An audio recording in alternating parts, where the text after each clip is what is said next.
Bon,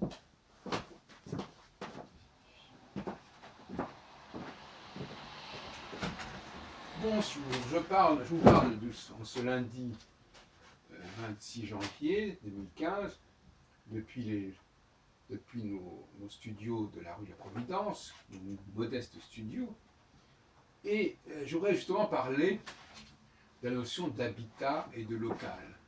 J'en ai déjà parlé, mais c'est un sujet qui me trotte dans la tête.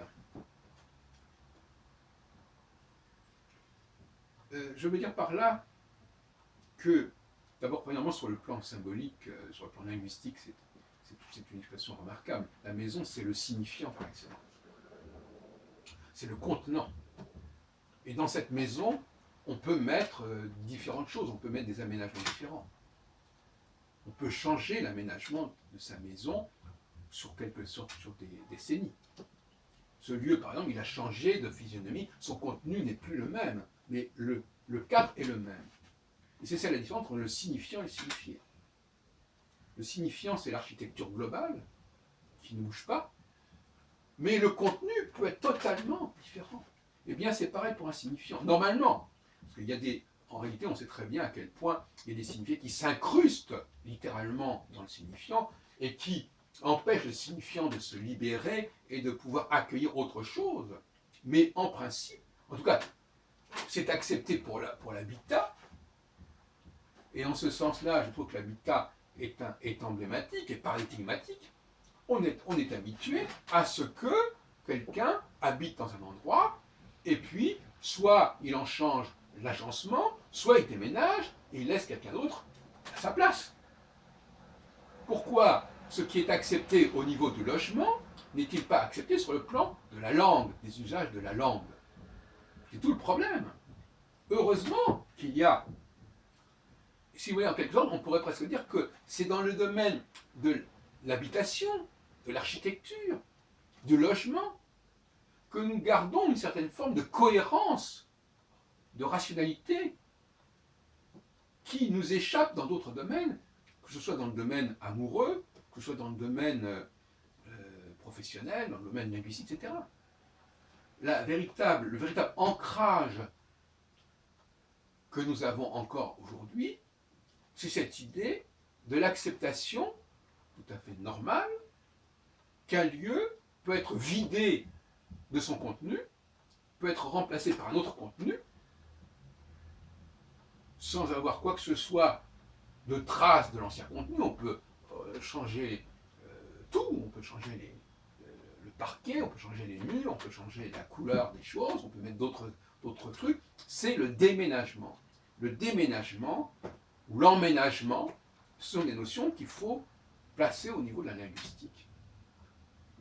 Et dans d'autres domaines aussi. Mais c'est pour ça que je reproche à Saussure de ne pas avoir suffisamment développé, et ceux qui ont travaillé à partir de lui, de ne pas avoir suffisamment développé cette problématique, et de ne pas avoir comparé le signifiant à un contenant et à une maison, à un logement, à une habitation.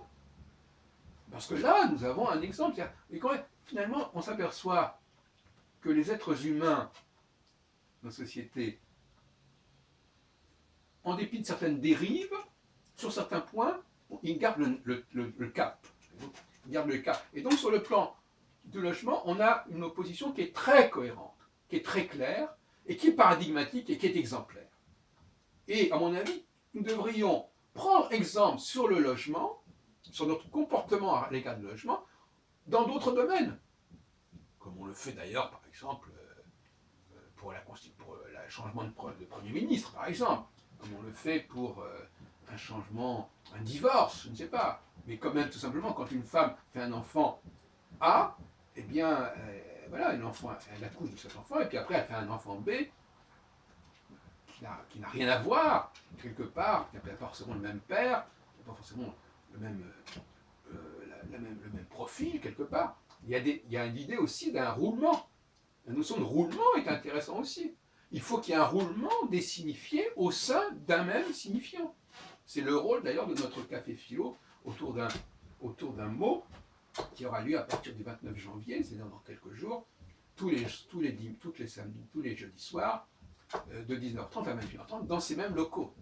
nous vous invitons à y venir sans rendez-vous. Voilà, vous débarquez à 19h30 et vous installez et on discute autour d'un mot, autour d'un signifiant, et on met en avant, dans un premier temps, tout ce qu'on a pu accumuler les uns et l'autre autour de ce signifiant, autour de ce mot, et puis après, on se met d'accord sur ce qu'on va consensuellement accorder à tel signifiant, et puis pour les autres sujets, on trouve d'autres signifiants pour que on ne parle pas, qu'on n'utilise pas un signifiant pour dire des choses différentes. Parce que là, il y a quand même des limites à ne pas dépasser.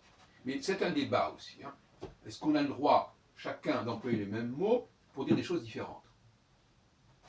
J'en suis pas sûr. J'en suis pas sûr, mais c'est en débat.